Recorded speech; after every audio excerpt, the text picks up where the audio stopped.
CRM, né, é gestão de relacionamento com clientes.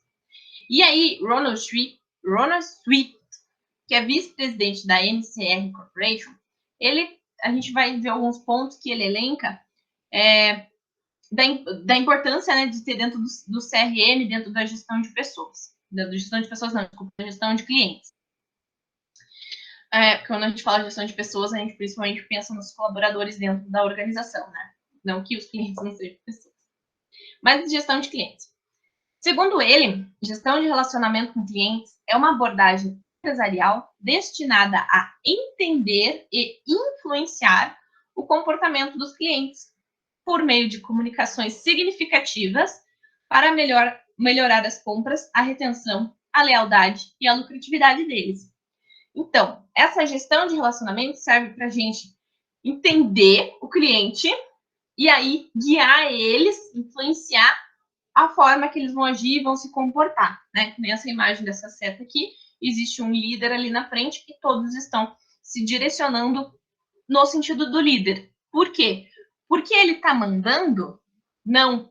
O ideal é que caminhe junto, porque o líder entendeu a necessidade e aí os demais enxergam ele como autoridade, né? Como liderança no bom sentido.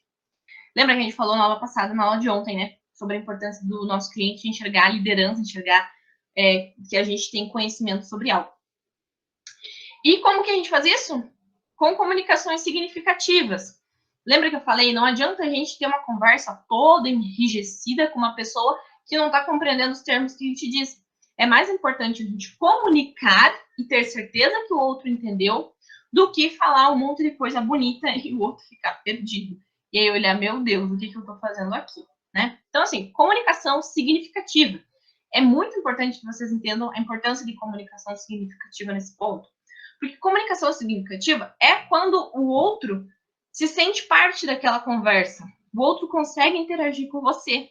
O outro vê que você entende o assunto e vê que consegue dialogar com você de volta. Ele consegue, inclusive, pôr pontos que ele não concorda de volta com segurança. Que não vai gerar uma briga, não vai gerar um conflito feio, né? Mas sim uma construção de ideias aí e discussão e de um negócio, né? Construção de um negócio que seja importante, que seja de qualidade para os dois lados. Lembra lá? Uma venda de qualidade, ela é quantidade e preço satisfatório para ambas as partes. Quando a gente consegue fazer essas comunicações significativas, entender, influenciar o nosso cliente, a gente consegue retê-los de melhor forma e de forma mais saudável. Conseguimos a lealdade deles, né? Então, a lealdade traz a retenção. A gente melhora as compras deles e as nossas vendas. E a lucratividade que eles trazem para nós aumenta. Seja no sentido financeiro ou expansão aí de estratégia de mercado. No seu livro, Como Revolucionar o Marketing de Relacionamento, o Ronald Swift ele traz 6 etapas do processo de gestão de relacionamento com clientes, que a gente vai ver elas aqui e vai ver alguns passinhos. Até quem gosta de leitura, fica a dica aí de livro, se vocês quiserem anotar. Como revolucionar o marketing de relacionamento. Então, quais são os 6 pontos?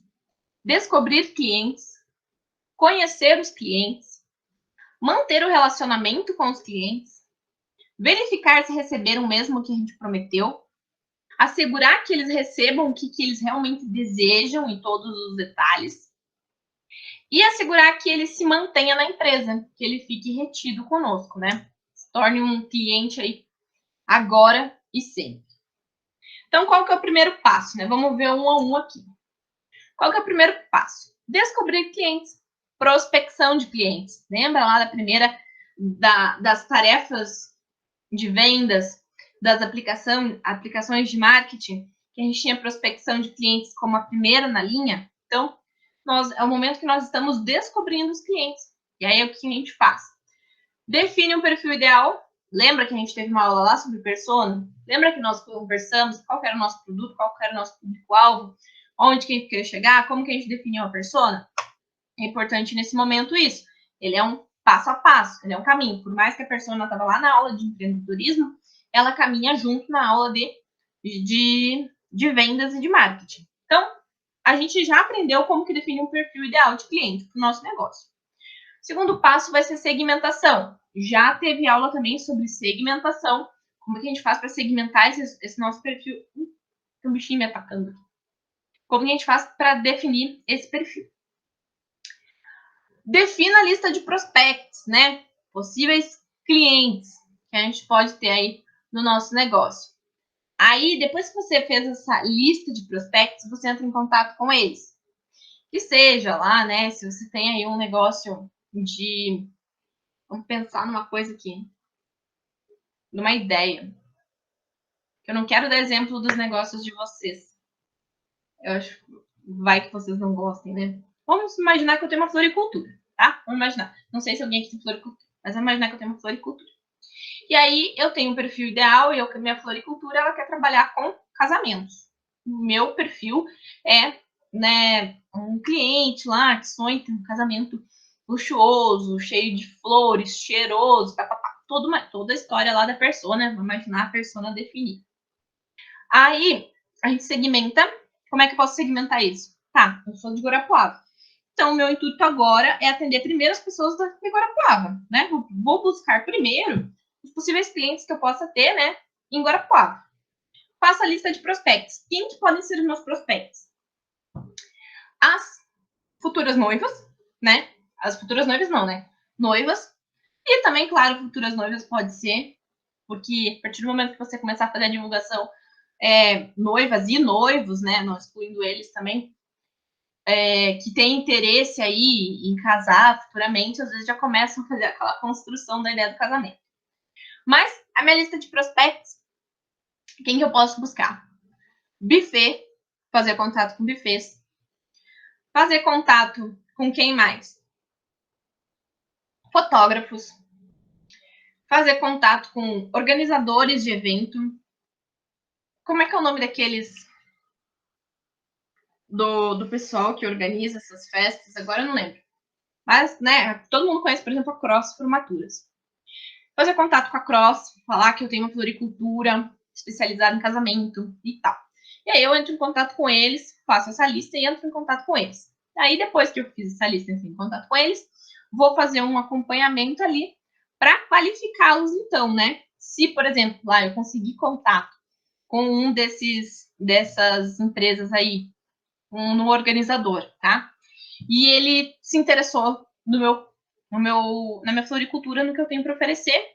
E ele tá pedindo, né? Vai fazer um casamento, tá pedindo ali para ver foto, ver as flores, conhecer. Vou fazendo esse acompanhamento, vou conversando, vou vendo as ideias do casamento e vou fazendo essa qualificação de clientes, ou seja, chamando a atenção deles para dentro do funil. Porque o primeiro momento que a gente tem, que é ali o topo de funil, é a nossa prospecção, exatamente como tem aqui na imagem, né? O topo é a prospecção. Quando a gente começa a qualificar eles, a gente começa a puxar eles para dentro do funil, que é a nossa intenção, puxar para o meio, para a parte de negociação, onde a gente está qualificando, está negociando, está conversando. E aí, então, depois a gente vai arrastar para o fundo de funil, que é onde a gente vai fazer o fechamento do negócio. Não é porque o cliente saiu no fundo do funil, né? Realizou a compra e foi embora, que acabou meu relacionamento ali. Não, é isso que eu quero trazer de ponto para vocês. Vocês precisam fazer um acompanhamento desse cliente. Liga ali, né? Se eu vendi flores, teve um casamento, óbvio que eu não vou ligar pro organizador no dia seguinte enchendo o saco dele. Desculpa a expressão pesada. Mas eu não vou ligar para ele, né? Se o casamento foi no sábado, eu não vou ligar pro cara no domingo querendo saber se deu tudo certo. Vou estar disponível no sábado para os BOs que podem acontecer, mas vou entrar em contato com ele ao longo da semana depois para ver o que deu, se gostou do atendimento, o que faltou, para fazer esse acompanhamento e se oferecer para mais vezes, melhorar e tudo. Você vai construindo esse contato e demonstrando confiança com essa pessoa. E aí, por exemplo, se esse organizador de eventos gostou do trabalho que teve com você, então ele já vai começar a fechar uma parceria contigo, né, por exemplo, e te indicar para futuros casamentos, tá? Então ele faz essa retenção através dessa pós-venda, né? A retenção ela vem principalmente no pós-venda. Ela acontece durante todo o processo, porque se você não tiver um bom acompanhamento de cliente, você não vai conseguir nem fechar a negociação direito, né? Às vezes fecha, mas fecha meia boca, assim.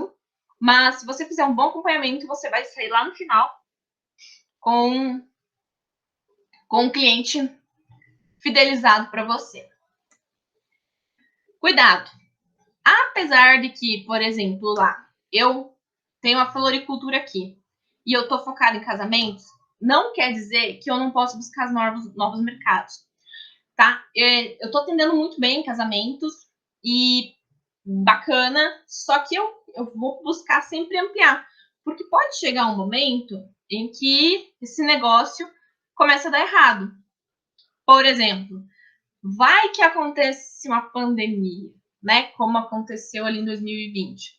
Esperamos que isso não aconteça tão cedo de novo, né? Mas, como aconteceu em 2020, os negócios tiveram que se refazer. Organizadores de evento, floriculturas tiveram que se refazer. E, por exemplo, se eu tivesse uma floricultura que fosse especializada em casamentos e viesse uma pandemia, o que eu poderia fazer para vender?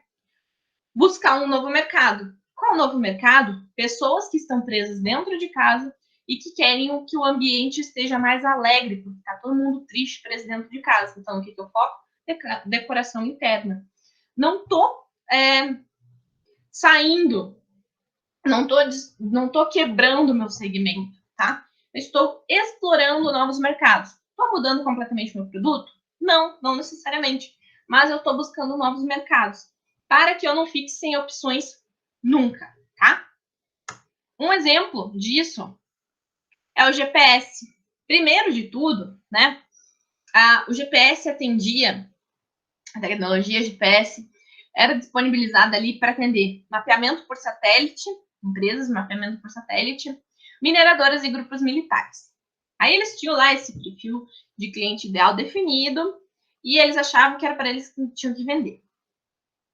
Chegou alguém com uma ideiazinha mirabolante e pensou, pô, se dá certo com isso, por que eu posso vender só para esses 3 perfis de clientes? Por que eu não posso explorar o produto que eu tenho e avançar ele? O que o pessoal fez? Colocou em veículos. E hoje a gente não consegue imaginar rodar numa cidade que a gente não conhece sem um carro com GPS, sem um celular com GPS, por exemplo, que você conecte ali e consiga se guiar, né? Imagina, o Uber depende do GPS hoje. Olha quantas outras empresas e outros negócios foram desenvolvidos porque alguém conseguiu abrir a cabeça, né? Abrir a mente e explorar um novo segmento, um novo mercado que ainda não tinha sido explorado. Outro ponto, né? Outro tipo de veículo que foi colocado foi no maquinário agrícola. Hoje o nosso agronegócio está muito bem desenvolvido e cada vez crescendo mais. Boa parte, né, graças à tecnologia aí de GPS, que a gente conseguiu ter um cálculo mais preciso de área, de distribuição de produto, de insumo ali, de semente, do pesticida, etc. Porque no próprio trator, ele tem ali o GPS mostrando a rota, calculando onde está passando.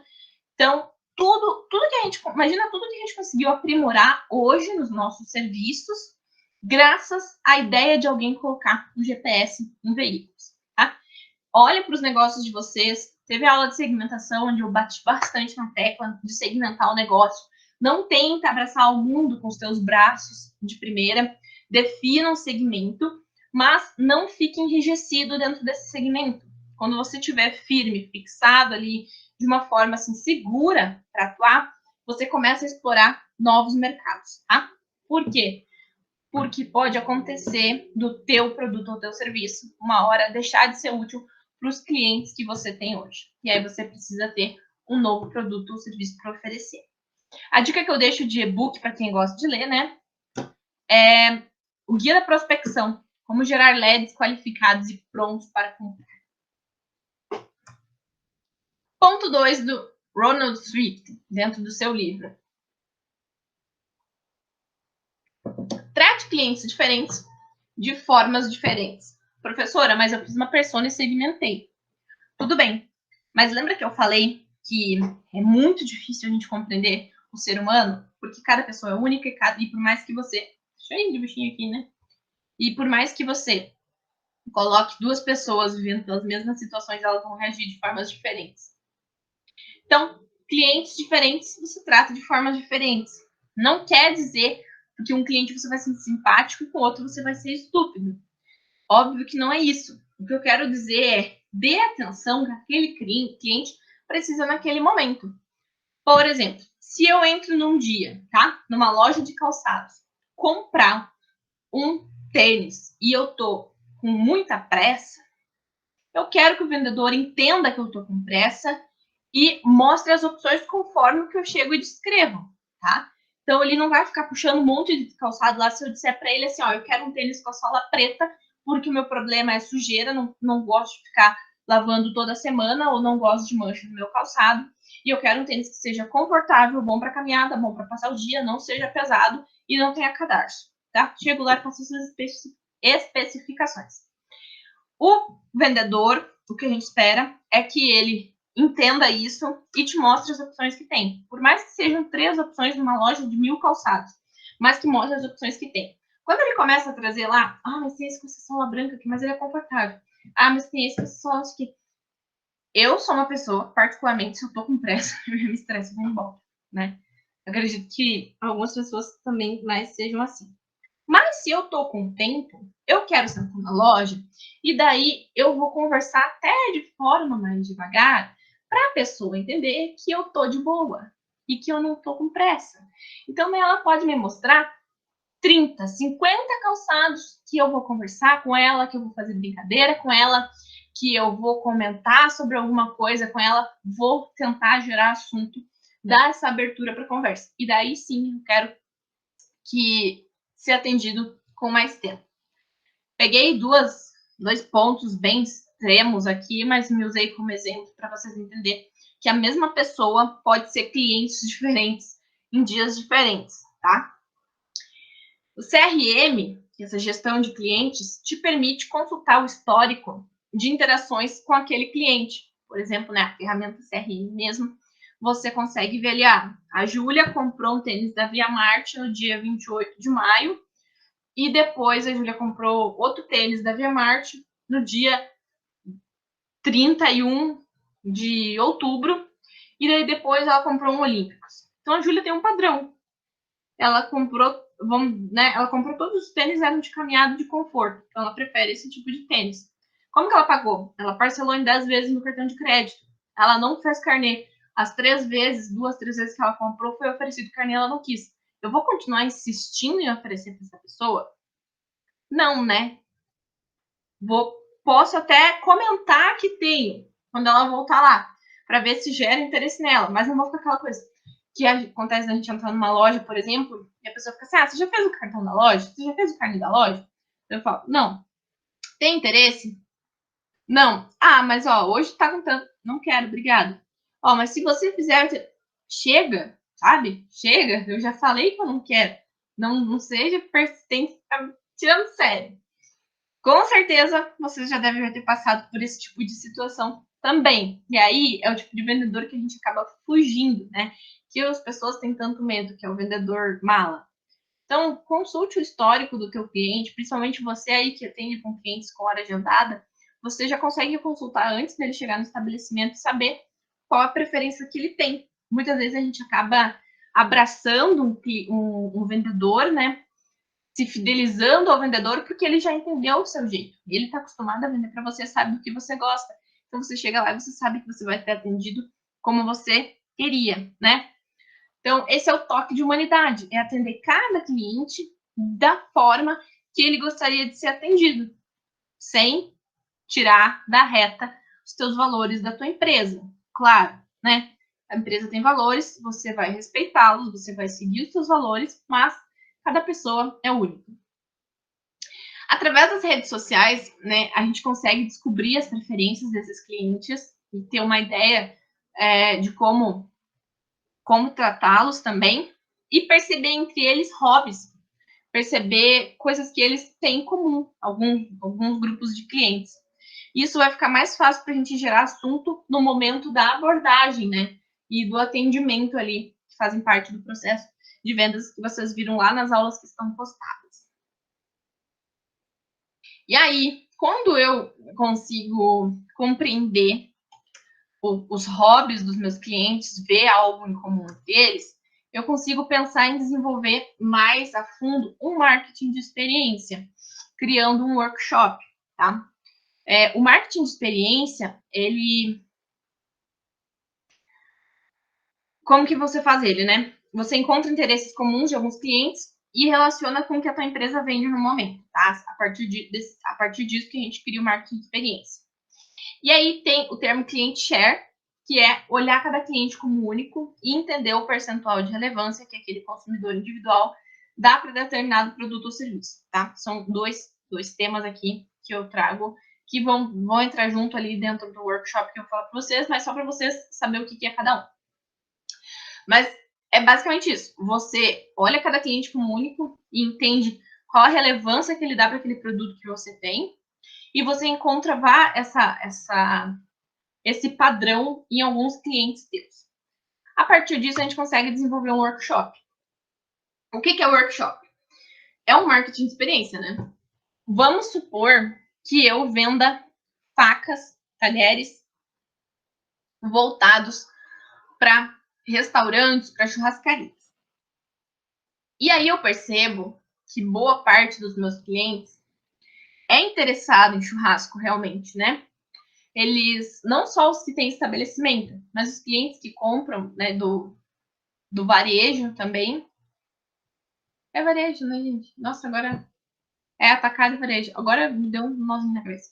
Mas que compram pelo varejo também. Você começa a perceber, investigar ali e ver que eles têm interesse por churrasco. Que eles postam no Facebook e no Instagram.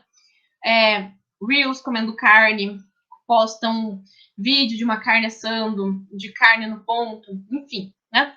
Postam de churrasco. E aí, você encontra esse padrão entre os seus clientes, percebe, ó, eu tenho facas, né? Tenho talheres. O que eu posso fazer? Um workshop. Eu organizo um workshop um dia, que seja lá num sábado à tarde, por exemplo. Vou convidar os meus 20 clientes mais fiéis ali, fazer um convite especial.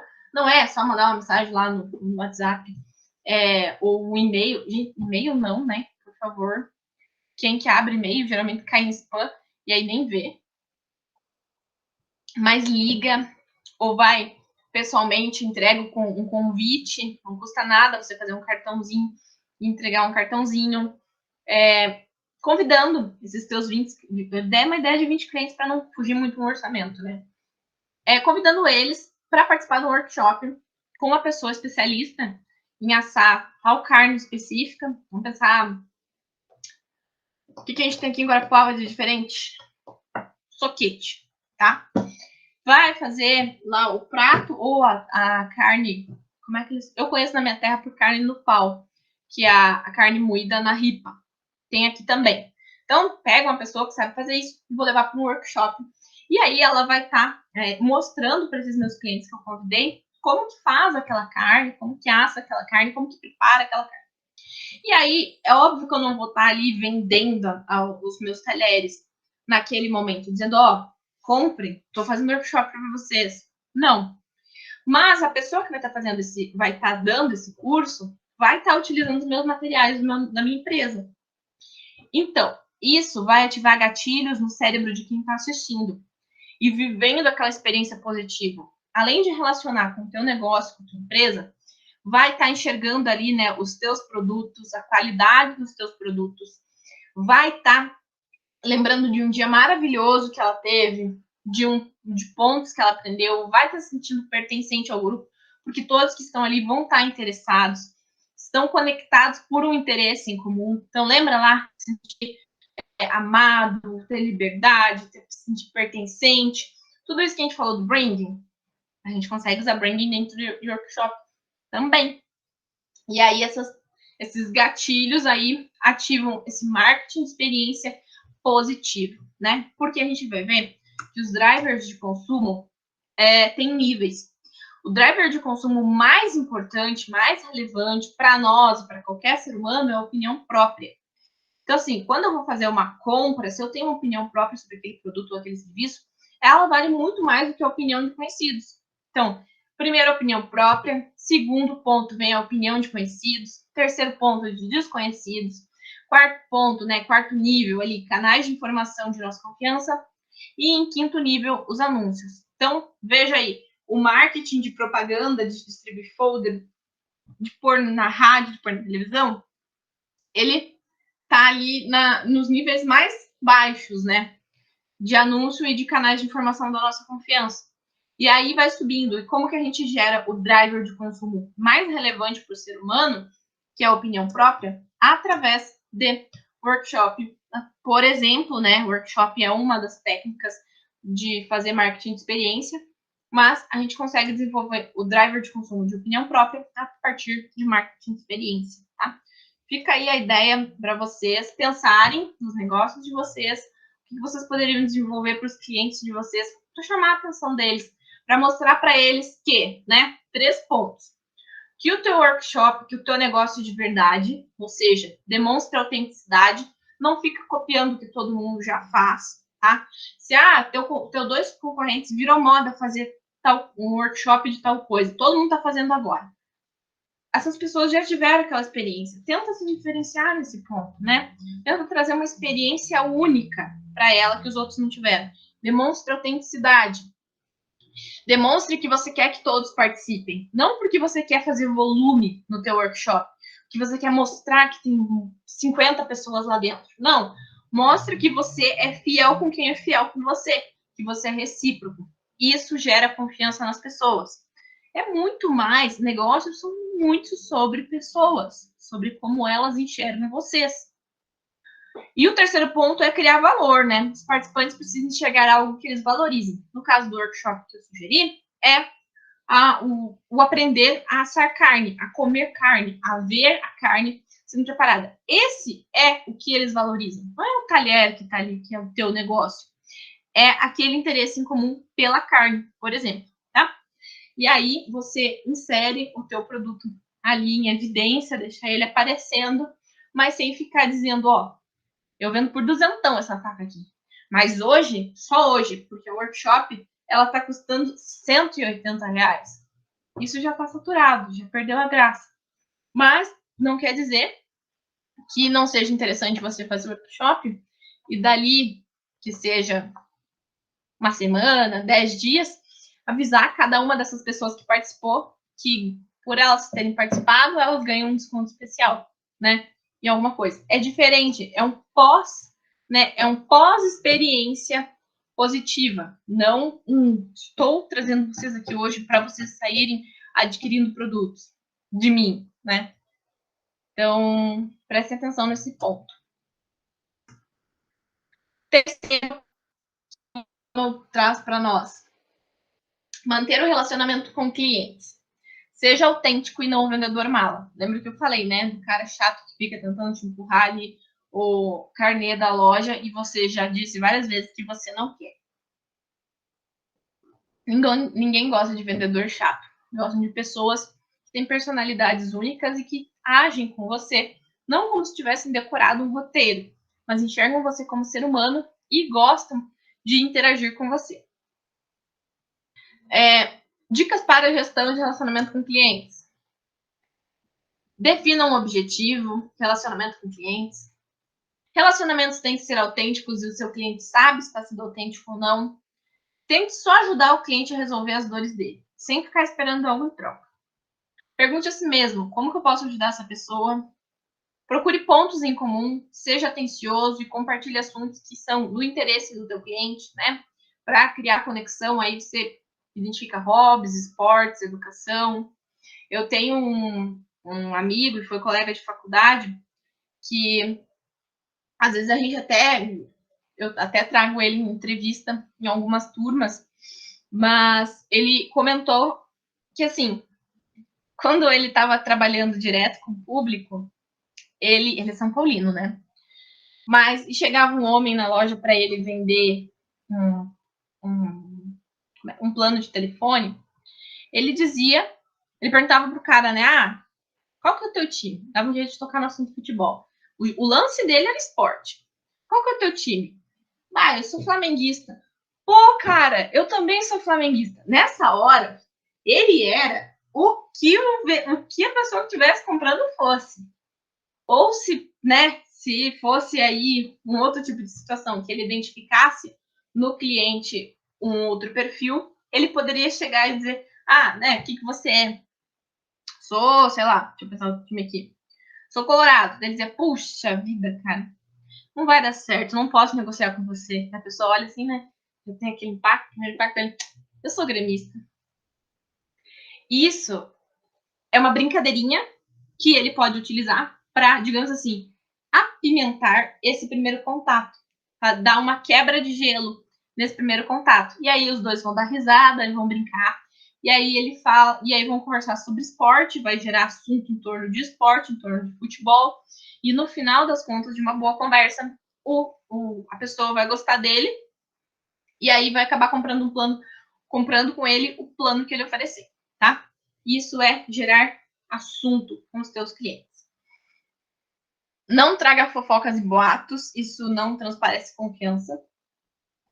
Crie valor nas suas conversas. Traga ideias, soluções, novidades de mercado. Encontre seus clientes por acaso. Então, vamos imaginar que eu sei que os meus clientes são fãs de uma banda que vai tocar num barzinho específico de Guarapuava. Vamos pensar um bar que todo mundo conhece aí. Lá no box, né?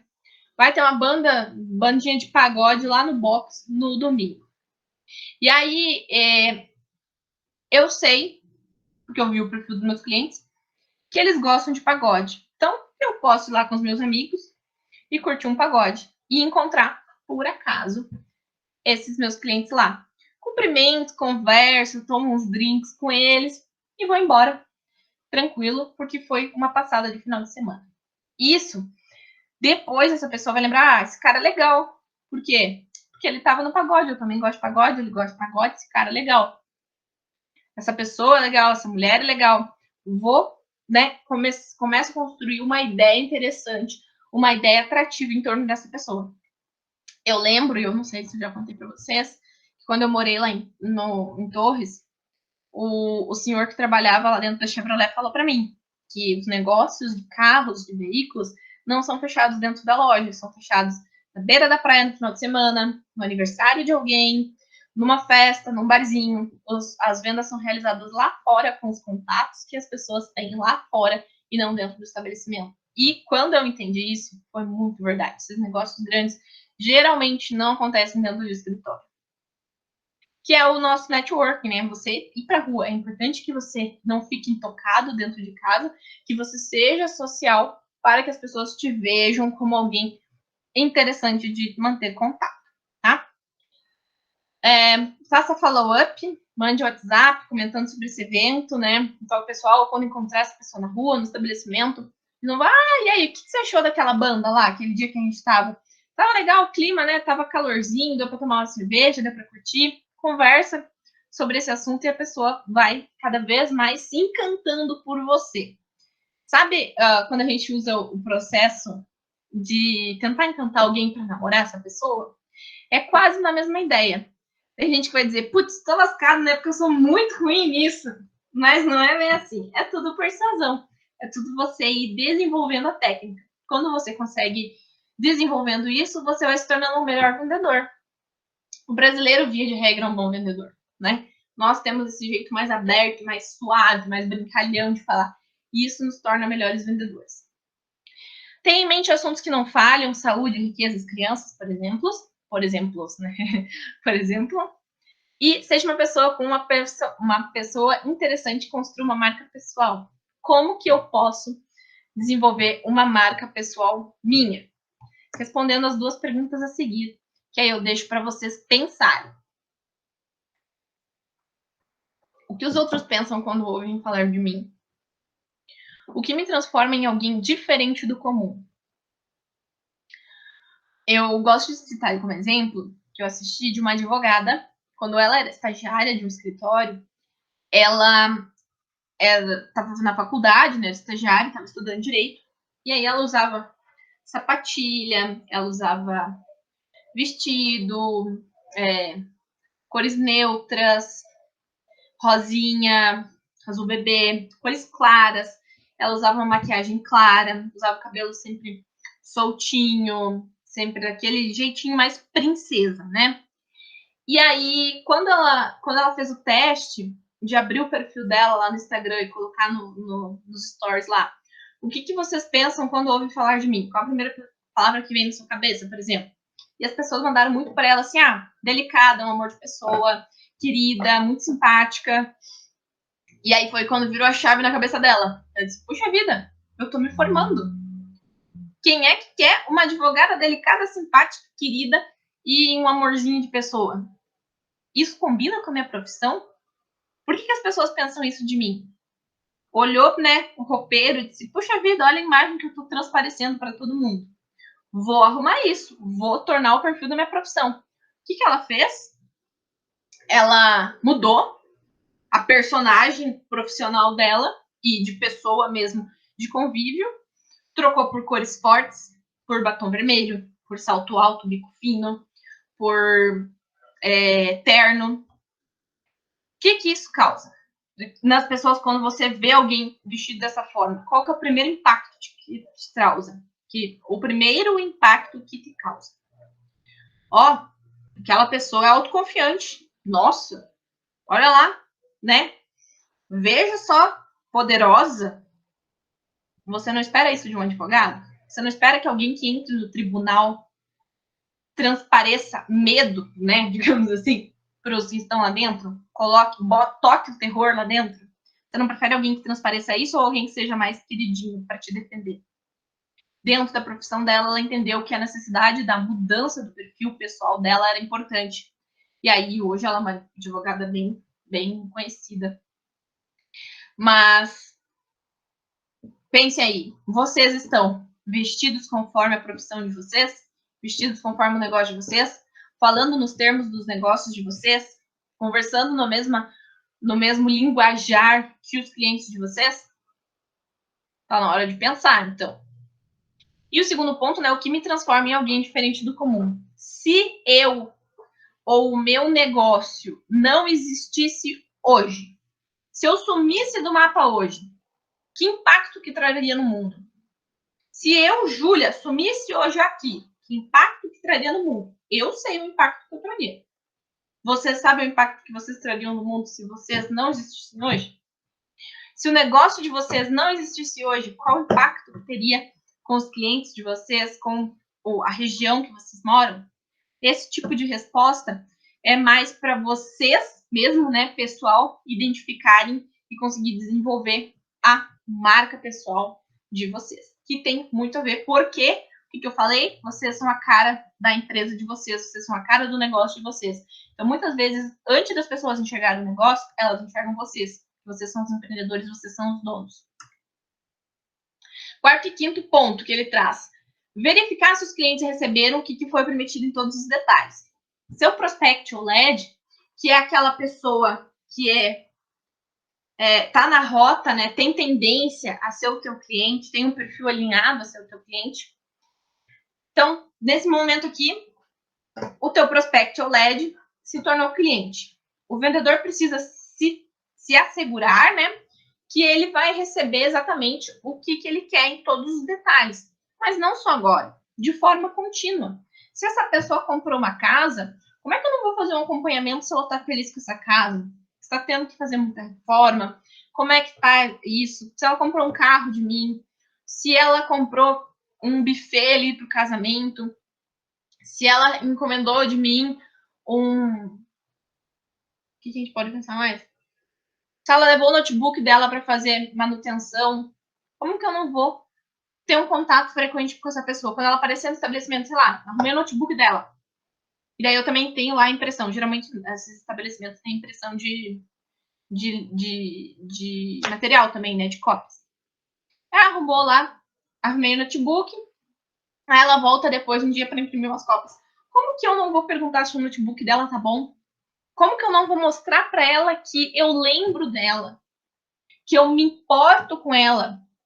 Que eu demonstro, que eu mostro e que eu quero saber como é que ela tá em relação àquilo que eu já prestei de serviço para ela. Mostrando, né, essa confiança. Como que eu não vou fazer isso? Já pensou se depois, por exemplo, de todo o trabalho que você teve para fechar uma venda, você descobrir que os produtos não foram entregues dentro do prazo ou foram enviados com especificações erradas? Imaginem que vocês estão comprando uma cama, né? E aí vocês precisam que aquela cama chegue no final de semana porque vocês estão se mudando. E não foi entregue no prazo. Mas o vendedor prometeu para vocês que ia conseguir, que as especificações estavam certas, que ia ter esse prazo de entrega. E aí a equipe da logística ela não fez a entrega no tempo certo. E aí eu não acompanhei, eu não soube o que aconteceu, eu só vou saber quando o cliente me ligar indignado na segunda-feira, me xingando, querendo saber por que a cama não chegou. O que aconteceu? Por que tá puto, que quer fechar, quer desfazer o negócio. Então, faça esse acompanhamento, tenha certeza de que as coisas estão acontecendo dentro do que você prometeu, para não quebrar essa confiança que você teve todo um trabalho para construir desde o primeiro contato com esse cliente.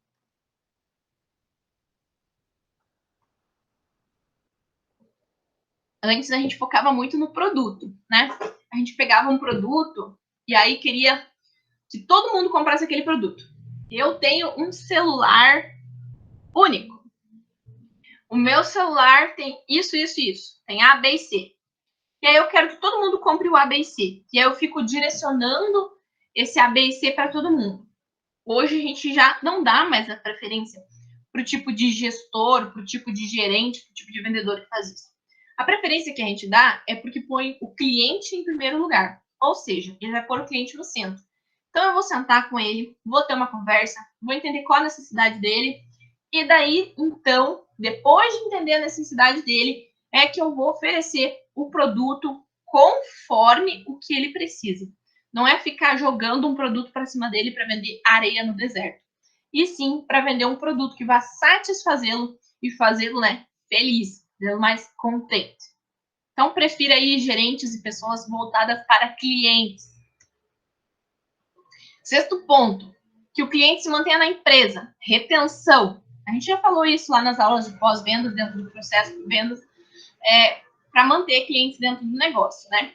Mas, retomando, relacionamentos duradouros não se baseiam na rentabilidade de um produto ou de um serviço. Mas, enquanto um cliente bem atendido pode ser rentável. Você já parou para pensar que se você calcular o quanto um cliente bem atendido ao longo do tempo vai continuar comprando de você, e aí você soma todos esses clientes bem atendidos, a tua empresa tem uma curvatura de crescimento saudável.